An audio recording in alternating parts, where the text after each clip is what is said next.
오늘은 다시 제자로란 제목을 가지고 요한복음 21장 1절부터 14절까지 말씀을 좀 살펴봤으면 좋겠습니다. 우리는 이 땅을 살면서 크고 작은 실패와 좌절을 경험하게 됩니다. 그렇다면 우리가 살면서 얼마나 많은 실패를 경험하게 될까요? 우리나라 40대부터 60대를 대상으로 한 어느 조사에 의하면 우리가 살면서 큰 실패나 좌절이라고 부를 만한 사건을 평균적으로 3.5회 정도 경험을 한다고 합니다.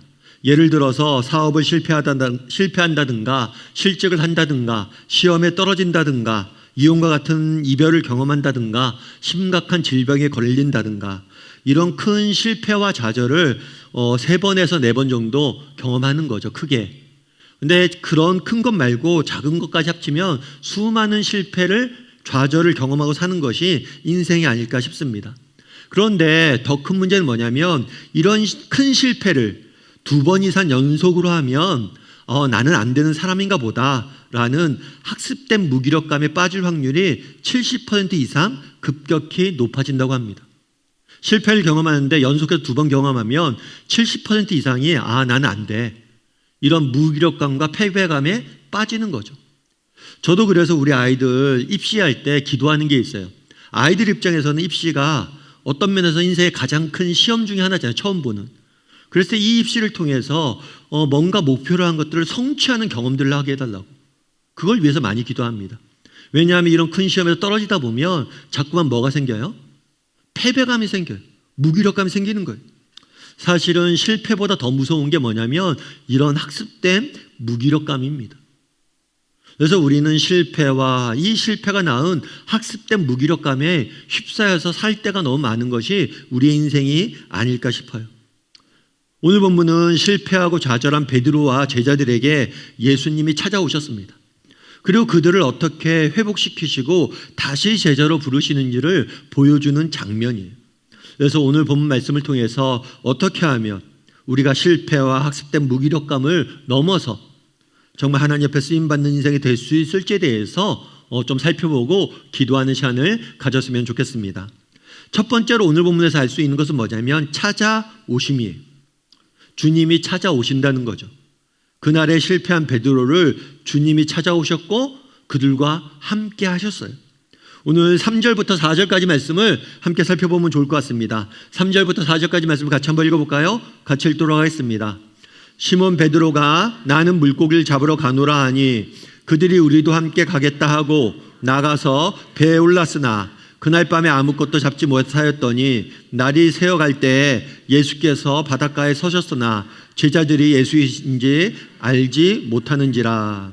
오늘 본문은 디베라 호숫가에서 일어난 일이에요. 그런데 이 디베라 호숫가는 갈릴리 바다라고도 불려요. 그래서 호수라고도 불리고 갈릴리 바다라고도 불려요. 그래서 바닷가다 호숫가다 이렇게 교차적으로 쓰입니다. 그런데 3절에 보면 베드로가 뭘 했냐면 나는 고기를 잡으러 가겠다 말합니다. 그럼 왜 고기를 잡으러 가겠다고 이야기했을까요? 배가 고파서 먹을 걸 구하기 위해서 고기를 잡으러 간다고 했을까요? 그렇지 않아요. 이 고기를 잡으러 간다, 이 표현은 헬라어 문법상 지속적인 행동을 나타내는 거예요. 한 번 먹을 것이 필요해서 고기를 잡는 게 아니라 지속적으로 고기를 잡는 거예요. 그러면 이거는 그런 면에서 이것은 일종의 결단의 표현이라고 할 수 있습니다. 베드로는 원래 예수님을 만나기 전에는 어부였어요. 평생을 고기를 잡으면서 살았습니다. 그런데 어부로서 평생을 고기를 잡으면서 살다가 예수님을 만났죠. 예수님을 만난 다음에 예수님을 따르는 제자가 되었어요. 따라서 여기서 고기를 잡으러 간다는 것은 단순히 먹을 것을 구하러 간다는 게 아니라 예수님을 만나기 전 과거의 삶으로 돌아가겠다는 의지를 표현한 거예요. 나는 고기를 잡으러 가겠다. 이 말은 뭐냐면 내가 과거로 돌아가고 싶다. 이제 예수님 만나기 이전의 삶으로 돌아가고 싶다라고 이야기한 거예요. 그래서 성경신학자인 레온 모리스는 고기를 잡으러 가겠다라는 베드로의 표현을 뭐라고 표현했냐면 신앙의 탈주다. 신앙에서부터 벗어나서 과거로 돌아가겠다라고 표현한 거라고 이야기했습니다. 그렇다면 베드로는 왜 과거로 돌아가려고 했을까요? 예수님이 십자가에 달리기 전날 밤 베드로는 3번에 걸쳐서 예수님을 부인합니다. 특별히 저주까지 하면서 예수님을 부인해요. 베드로는 3년 동안 예수님을 따라다니면서 제자로서 예수님을 따라다녔어요. 특별히 베드로는 제자들 중에 수제자로서 3년 동안 예수님을 섬겼습니다. 그런데 예수님이 십자가에 달리시던 그때 결정적인 순간에 예수님을 부인하고 도망친 거예요. 이 사건으로 인해서 그는 너무나 많은 죄책감과 좌절감과 수치심을 느끼고 있었던 거예요. 비록 부활하신 예수님을 만났습니다. 이전에 부활하신 예수님을 만났지만 여전히 나는 주님을 배신한 사람이다 라는 죄책감에 사로잡혀 있었고 그것을 그가 짓누르고 있었어요. 당시 고대 사회, 특별히 유대 사회에서는 명예를 굉장히 중요시 여겼습니다. 사실 오늘날은 실용주의가 발달했죠. 그래서 명예를 중요시 여기지 않습니다. 실리가 중요하지. 명예가 밥 먹여주냐? 실제로 돈 먹고 사는 돈이 중요하지. 이렇게 이야기해요. 하지만 그때는 명예를 생명보다 소중히 여기던 시대였어요. 내 명예가 손상되면 스스로 목숨을 끊기도 했던 시대였어요. 그런데 그렇게 명예를 중요시 여기는 시대에 베드로는 뭘 했던 거예요? 예수님의 수제자라는 사람이 결정적인 순간에 예수님을 3번이나 부인했던 거예요. 따라서 베드로는 스스로를 실패자라고 낙인 찍고 자신은 더 이상 예수의 제자로서 자격이 없다라고 생각했고 다시는 제자로서 살아갈 수 없다라고 생각한 거예요.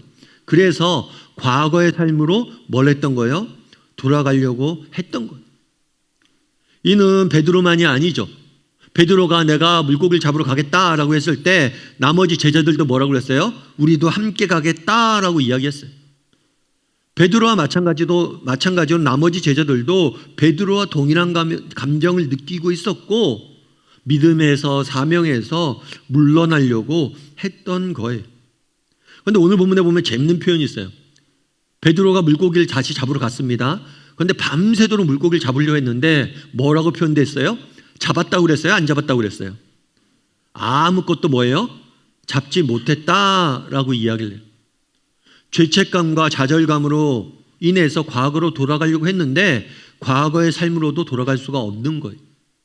과거에 고기를 잡을 때 느꼈던 만선의 기쁨도 누리지 못한 거예요. 과거로 돌아가지도 못하고 미래로 나가지도 못하던 상황에 끼어 있었던 것이 베드로예요. 이는 인생의 큰 실패를 경험한 대부분의 사람들이 겪는 경험입니다. 예를 들면 그런 거죠. 제가 목회를 하다가 갑자기 이제 목회 그만둬야겠다. 그렇게 하면 어떻게 될까요? 목회를 그만두고 할 일이 돌아갈 곳이 있을까요? 없죠. 제가 학부 때 신문방송학을 전공했는데 다시 전공을 살려서 뭘 할 수 있을까요? 목사 한 1, 2년 하다가 다시 돌아가면 뭘 할 수 있겠지만 목사로서 이렇게 오래 살다가 제가 돌아갈 곳이 없어요. 실패한 사람들의 특징이 그거예요. 실패의 무서움이 그겁니다. 실패하면 더 이상 앞으로 나갈 수 없어요. 그런데 돌아갈 과거도 없어요.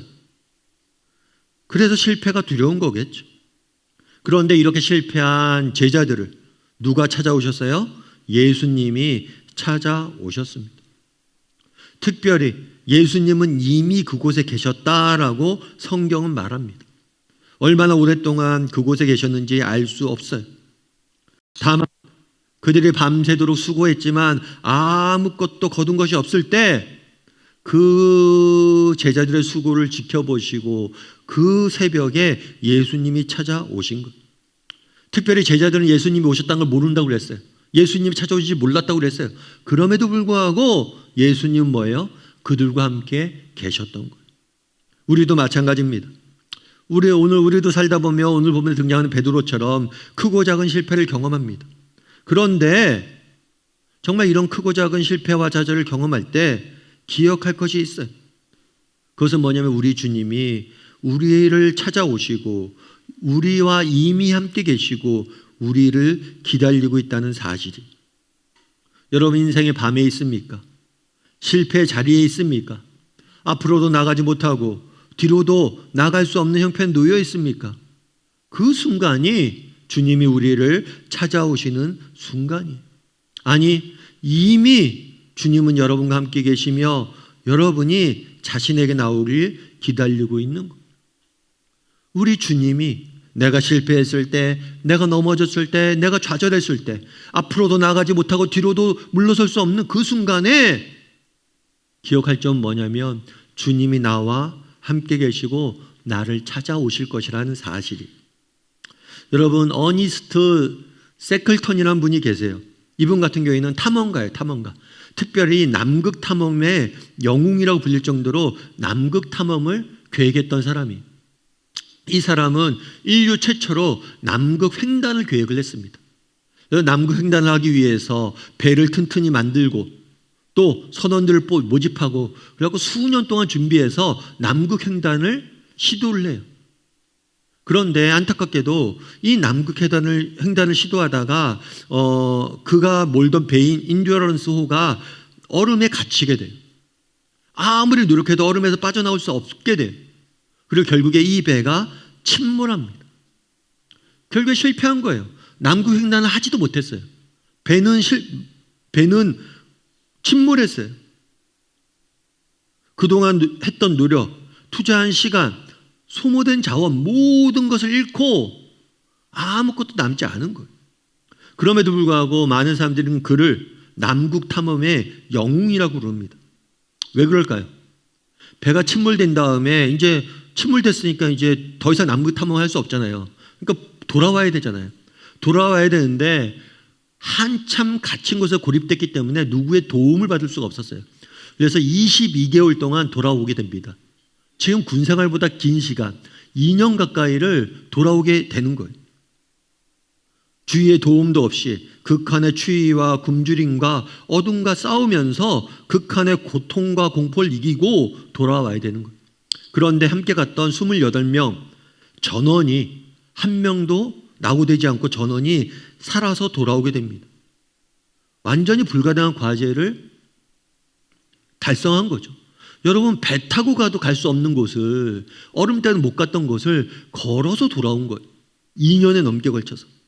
그래서 그가 원래 목표는 완전히 실패했지만 더 위대한 일을 이루었기 때문에 위대한 탐험가로 알려진 거예요. 사실 이 땅을 살다 보면 우리가 실패할 수 있습니다. 근데 정말 중요한 건 뭐냐면 실패 자체가 아니에요. 누구나 실패는 하는 거예요. 그 실패 다음에 어떤 반응을 보이냐예요. 우리가 정말 실패 다음에 어떤 반응을 보이냐에 따라서 우리 인생은 또 달라지는 거예요. 그런데 이 사람한테 누가 물었어요. 어떻게 기자가 물었어요. 나중에 돌아온 다음에.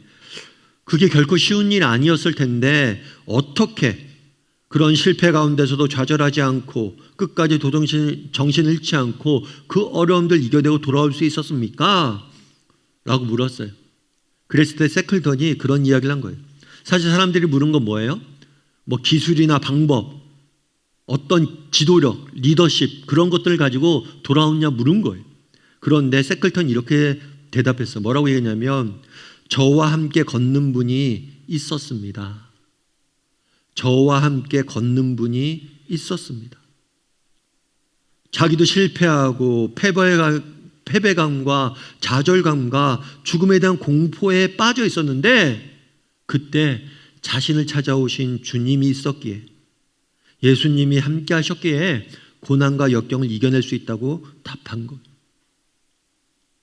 여러분, 우리가 실패했습니까? 넘어져 있습니까? 정말 그 순간 주님이 여러분을 찾아오시고 여러분과 함께 하실 거예요.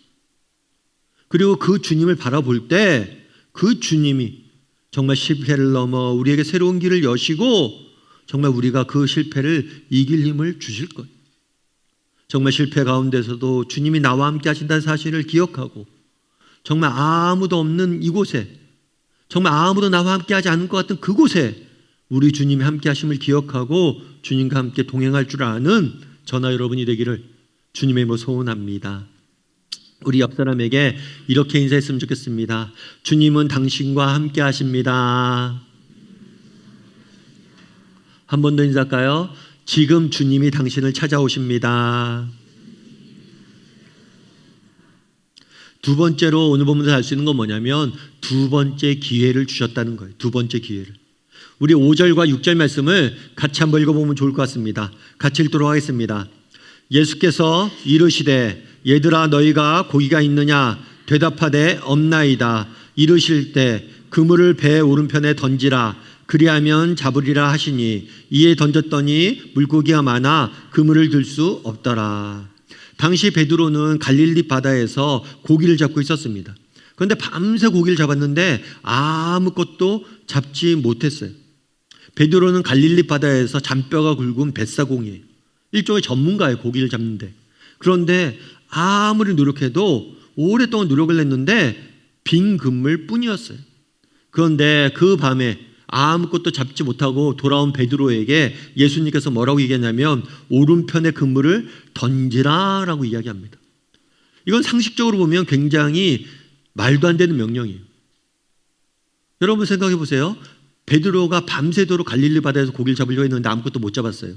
그런데 예수님이 딱 나타나서 베드로야, 오른편에 그물을 던져. 그럼 고기를 잡을 거야. 생각해 보세요. 베드로가 뭐 왼손잡이라서 왼쪽으로만 그물을 던졌겠습니까? 왼쪽 오른쪽 다 던져본대요, 그물을. 이미 그물을 다 던져보고 하나도 잡은 적이 없어요. 그런데 그물을 또 던지라는 거예요. 그럼 우리가 생각하기에는 아니 그물을 던졌는데 지금까지 잡았는데 못 잡았는데 뭘 또 던집니까? 라고 물어야 정상이죠. 그런데 제자들도 이상해요. 던지란다고 던져요. 그래서 그 그물을 던졌는데 그 결과 뭐예요?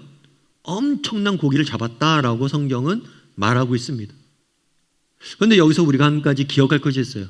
그건 뭐냐면 여러분 오늘 본문에 보면 밤새도록 베드로가 고기를 잡으려고 했는데 못 잡았어요. 그거는 나중에 고기를 잡았어요. 예수님 명령에 순종했을 때 고기를 잡았어요. 이 장면이 오늘 처음 보는 장면인가요? 오늘 본문에서 이 장면이 처음 나오는 건가요? 아니에요. 이 장면은 데자뷰예요. 똑같은 장면을 우리가 봤어요. 언제 받았어요? 예수님께서 처음 베드로를 부를 때 봤어요. 처음 예수님이 베드로를 부를 때도 어땠냐면 밤새 베드로가 고기를 잡았는데 고기를 못 잡았습니다. 아, 오늘 고기도 못 잡았는데 오늘 장사 끝. 그물을 다 물에 씻었어요. 이제 고기 더 이상 안 잡아. 근데 예수님께서 오셔서 베드로야 깊은 곳에 가서 그물을 던져라. 그 말씀에 순종해서 가서 그물을 던졌을 때 고기를 엄청 많이 잡았어요. 오늘과 똑같은 장면이에요. 특별히 같은 갈릴리 바다였어요. 그러면 왜 예수님께서는 처음 장면과 처음 베드로를 만났을 때와 동일한 모습으로 베드로를 불렀을까요? 베드로에게 알려주고 싶은 것이 있었어요. 그건 뭐예요? 베드로야, 너 나를 부인하고 나는 제자로서의 자격이 없다고 생각하고 있지? 아니야. 너 다시 시작할 수 있어. 너 처음부터 다시 시작할 수 있어. 내가 널 처음 만났을 때 너 나 어떻게 만났어? 그때처럼 너 다시 시작할 수 있어. 라고 이야기하는 거예요. 이것이 세상과 기독교, 세상신과 기독교의 하나님의 가장 큰 차이예요. 여러분, 세상은 실패자를 반기지 않습니다. 한번 실패하면 영원한 낙오자가 되는 것이 세상이에요. 그래서 요즘 루저란 말이 유행하잖아요. 그래서 우리 젊은 친구들, 나는 대학에 떨어졌어. 난 좋은 직장에 취직하지 못했어. 난 루저야. 내 인생 끝났어. 내가 대학에 입시에 실패하거나 좋은 직장에 가지 못하면 루저, 실패한 사람, 낙오자라고 자신을 낙인 찍잖아요. 이게 세상의 문화예요. 그런데 우리 하나님은 그러지 않습니다. 베드로는 어쩌면 세상 사람들처럼 자신을 낙인 찍고 나는 실패자고 나는 끝이야 라고 이야기했어요. 그런데 베드로에게 찾아와서 뭐라고 그러냐면 아니라는 거예요. 너 다시 시작할 수 있다 라고 말하는 거예요. 제가 아는 집사님이 계세요. 이 집사님 같은 경우는 은행에서 오랫동안 일했던 분이세요. 그런데 그분이 그러더라고요. 목사님, 저는 사실 세상 사람들이 어떻게 사는지 모르겠어요. 제가 세상에 살다 보니까 세상은 한 번 실패하면 끝이래요. 한 번 넘어지면 끝이래요. 세컨 찬스가 없대요. 그런데 우리 하나님은 늘 제 인생을 돌아봤을 때 늘 세컨 찬스를 주셨다.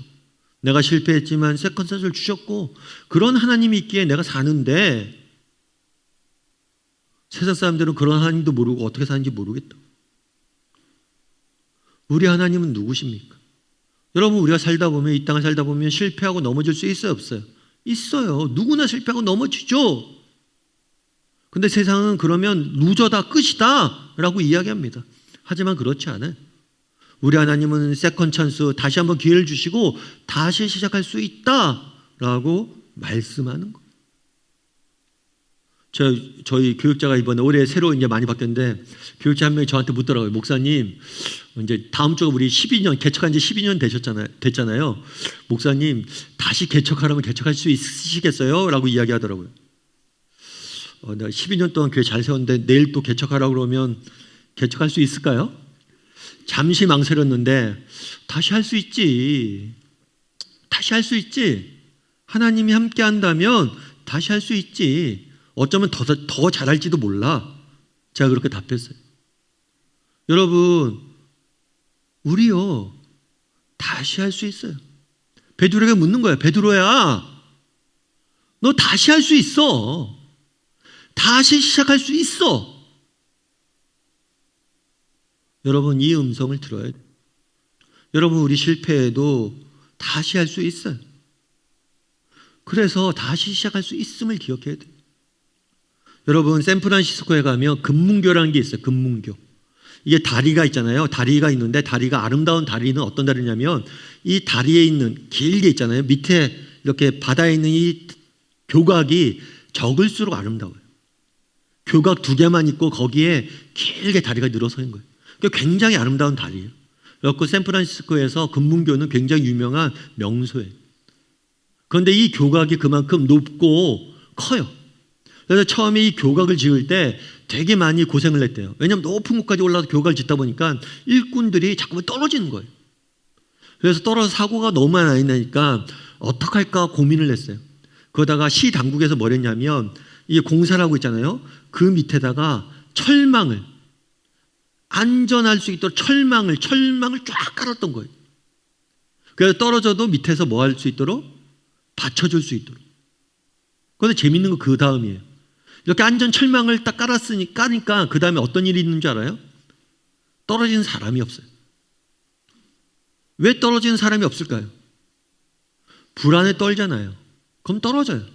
그런데 내가 떨어져도 안전 받쳐줄 사람이 있다 하니까 안 떨어지는 거예요. 여러분, 우리도 마찬가지예요. 여러분, 우리가 인생은 실패하라는 게 아니에요. 하지만 걱정하고 두려워하지 말라는 거예요. 베드로야, 실패했어? 다시 시작하면 되지. 내가 도와줄게. 뭘 염려하고 뭘 걱정하고 뭘 두려워하냐는 거예요. 여러분, 우리 두려워할 필요 없어요. 실패요. 왜요? 다시 시작하면 돼요. 우리 주님이 다시 시작하게 해줄 거예요. 그날에 베드로에게 알려주고 싶은 게 있습니다. 그건 뭐예요? 네가 다시 시작할 수 있다는 거예요. 우리에게도 이런 안전 그물이 있습니다. 그건 뭐예요? 우리 하나님께서 반드시 우리에게 찾아오셔서 우리에게 다시 시작할 수 있는 힘을 주실 거예요. 여러분, 그동안 애써왔고 노력해왔고 계획했던 많은 것들이 무너졌습니까? 그 무너졌던 것들로 인해서 너무 힘들고 괴로운 날들을 보내고 있습니까? 아니요. 우리 주님이 여러분들 찾아오실 것이고 다시 시작하실 힘을 줄 거예요. 그 사실을 믿고 정말 실패를 두려워하지 말고 살아갈 줄 아는 저나 여러분이 되기를 주님의 이름으로 소원합니다. 우리 옆 사람에게 인사했으면 좋겠습니다. 주님이 다시 시작할 힘을 주실 겁니다. 우리 한 번 더 인사할까요? 실패를 두려워하지 맙시다. 마지막으로 오늘 본문에서 알 수 있는 건 뭐냐면 관계의 회복이에요. 관계의 회복. 우리 9절과 13절 말씀을 같이 한번 읽어보면 좋을 것 같습니다. 같이 읽도록 하겠습니다.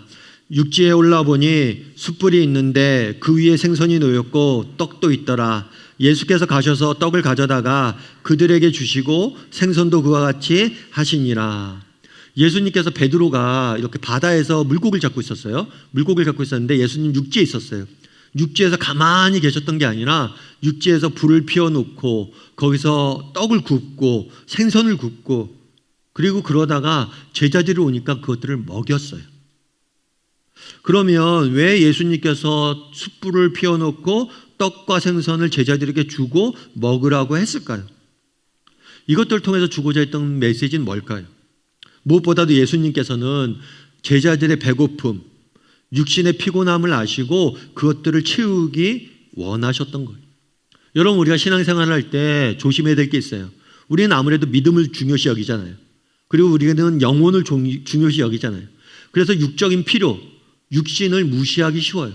그런데 그렇지 않아요. 여러분, 정말 우리의 마음만 고쳐먹는다고 되는 게 아니에요.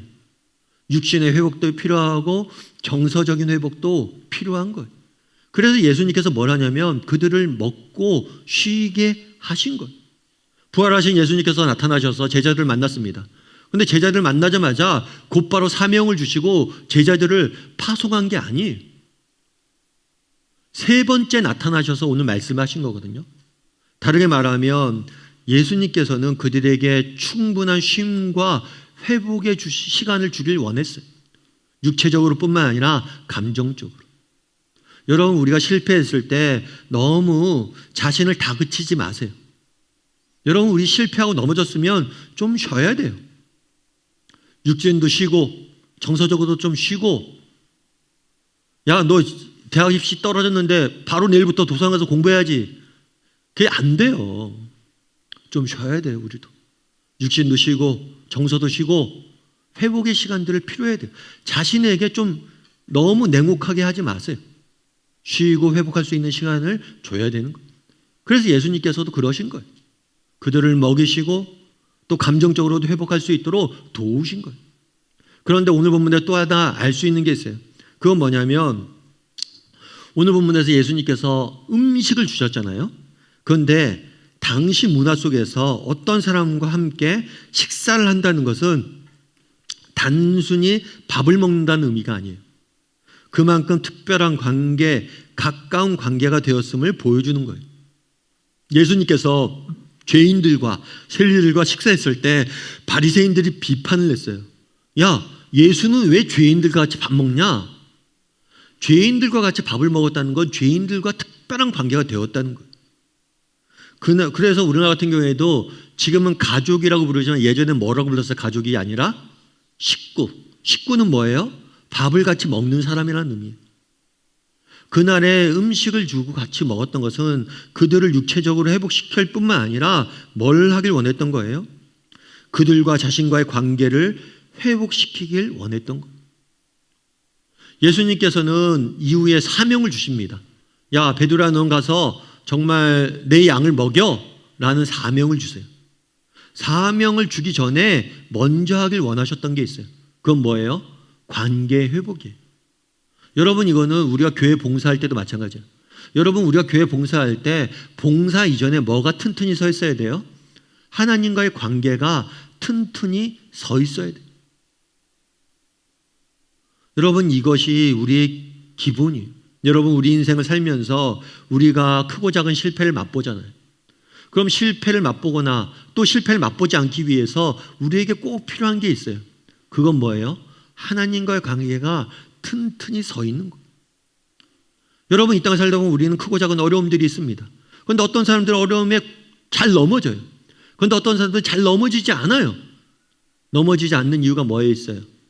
하나님과의 관계가 튼튼한 사람들은 잘 넘어지지 않는 것. 여러분, 예전에 동경에 임페리얼 호텔이라는 것이 도쿄에 임페리얼 호텔이라는 곳이 있습니다. 이 호텔은 천재 건축가인 프랭크 로이드 라이드가 지은 건물이에요.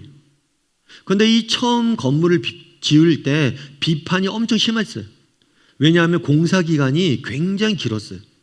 그럼 왜 공사 기간이 길었을까요?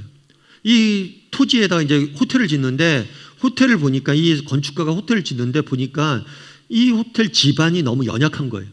땅이 너무 묽어요. 그래서 어떻게 할까 고민을 하다가 이 땅에다가 촘촘히 나무를, 그러니까 말뚝을 계속해서 박아 수천 개를 박았어요. 그리고 이 말뚝을 박고 그 위에다 건물을 지은 거예요. 그러다 보니까 아무래도 시간이 엄청 오래 걸린 거죠.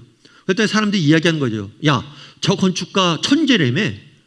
야, 천재인데 뭐 저렇게 건축 짓는데 오래 걸려? 쟤 뭐 하고 있는 거야? 그래서 엄청나게 비난을 한 거예요. 그런데 재밌는 건 뭐냐면 이 건물이 지어진 다음에 얼마 지나지 않아서 관동 대지진이 일어납니다. 진도 7.9. 그래서 그 주변에 수많은 건물들은 무너졌는데 이 호텔만은 거의 손상 없이 건재했어요. 왜요? 기초가 튼튼하니까. 여러분, 기초가 튼튼하면 건물이 지진이 있어도 버티잖아요. 인생도 마찬가지예요. 여러분, 우리가 왜 인생에 실패를 하느냐, 넘어지느냐, 똑같은 어려움들 경험하는데 어떤 사람은 넘어져서 못 일어나요. 왜요? 하나님과의 관계가 튼튼히 서 있지 않기 때문이에요. 기초가 보이지 않듯이 이 하나님과의 관계는 보이지 않아요. 그런데 정말 우리가 하나님과의 관계가 튼튼히 서 있으면 우리가 어떤 어려움이 있어도 낙심하거나 절망하지 않아요. 그래서 여러분, 정말 평소에 하나님과의 관계를 튼튼히 해야 돼요. 예수님도 마찬가지예요. 베드로에게 사명을 주기 전에 먼저 관계를 회복하길 원했던 거예요. 그래서 여러분, 일보다는 관계, 사명보다는 관계를 여러분이 튼튼히 회복하고 하나님과 바른 관계에 서 있을 때 정말 여러분들이 크고 작은 어려움들이 있지만 실패를 듣고 우리가 이겨낼 수 있는 거예요. 바라기는 정말 날마다 좀 이 관계를 튼튼히 했으면 좋겠어요. 날마다 아침 묵상하고 여러분 아침에 기도하고 말씀 본다고 떡이 나오고 돈이 나오는 거 아니에요. 하지만 그것들을 꾸준히 해갔을 때 정말 우리에게 튼튼히 설 수 있는 힘이 생기는 거예요. 작은 말뚝을 박는 거랑 똑같은 거예요. 바라기는 날마다 하나님과 더욱 튼튼한 관계를 형성함으로 정말 실패를 딛고 일어설 줄 아는 저나 여러분이 되기를 주님의 이름으로 소원합니다.